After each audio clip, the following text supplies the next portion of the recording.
Dites-nous au moins comment ces honoraires et toi, mais nous même petit parti. Mais enfin, on a vu que le procès terminé, la récompense est tombée. Tous ceux qui sont allés là-bas, des avocats de droit qui défendent la liberté des citoyens sont corrompus.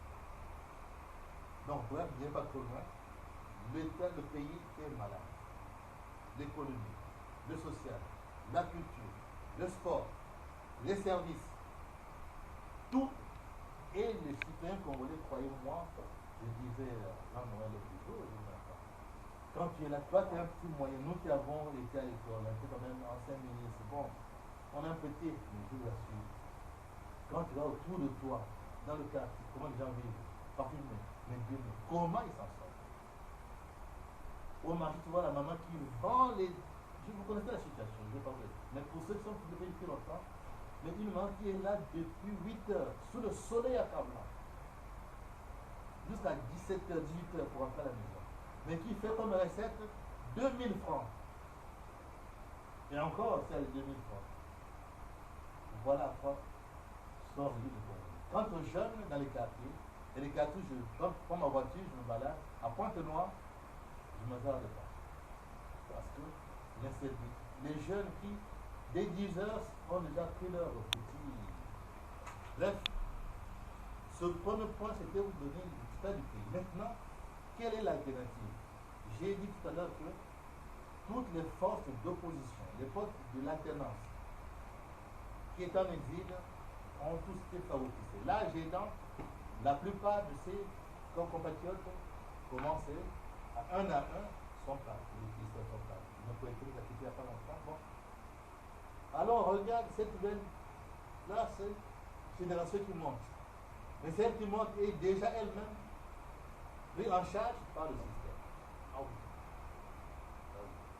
Les jeunes, tous à 40 ans, à 35 ans, nous qui avons travaillé toute la vie dans les conditions qui étaient les meilleures possibles, on n'a pas pu.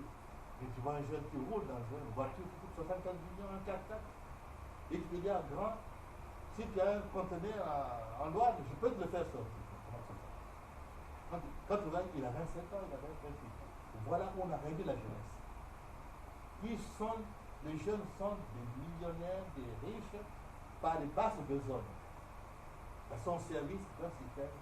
Ils sont utilisés, certainement, la délation, la dénonciation. Donc quand tu manges un petit, et tout ça, même ton neveu peut te vendre. Alors, quand cette situation s'est créée, qu'on n'avait plus d'espoir sur la classe politique qui est sortie de la conférence nationale qui ont fait l'élection de 92, que le RDD, le RDPS, le MCDDI, l'UPADES, que les acteurs bien là, tous sont en collaboration de pouvoir. Les restes que nous sommes là, c'est qu'est-ce qu'on fait? En 2016, nous mobilisons et sous son contrôle, sous le contrôle mon frère cassé, le peuple a mordu. Le changement de constitution, le pays était mobilisé. Les meetings étaient pleins à Brésil, à Pointe-Noire. On a senti la mayonnaise monter. Ah, on dit, bon, ça c'est. Malheureusement, à la veille de l'élection présidentielle, du référendum, le 25 octobre, la France, toujours elle, Hollande en France, qui a fait un grand discours à Dakar, à la francophonie. Il a vraiment mis en garde ceux qui, alors une grande surprise, 6 mois plus tard, pour le cas du Congo, vous savez ce qu'il a dit, il peut consulter son cœur comme il veut. On est lâché par cette dynamique qui a porté quand même un certain espoir malgré tout. Donc, voilà.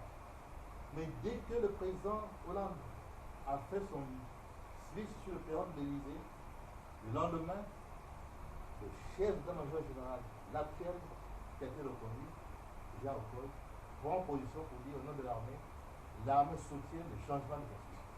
Moi, en politique, après-moi avec nos amis, le groupe Madame Niali, comme le chef d'état-major général a parlé, en Afrique, quand l'armée s'aligne, c'est perdu.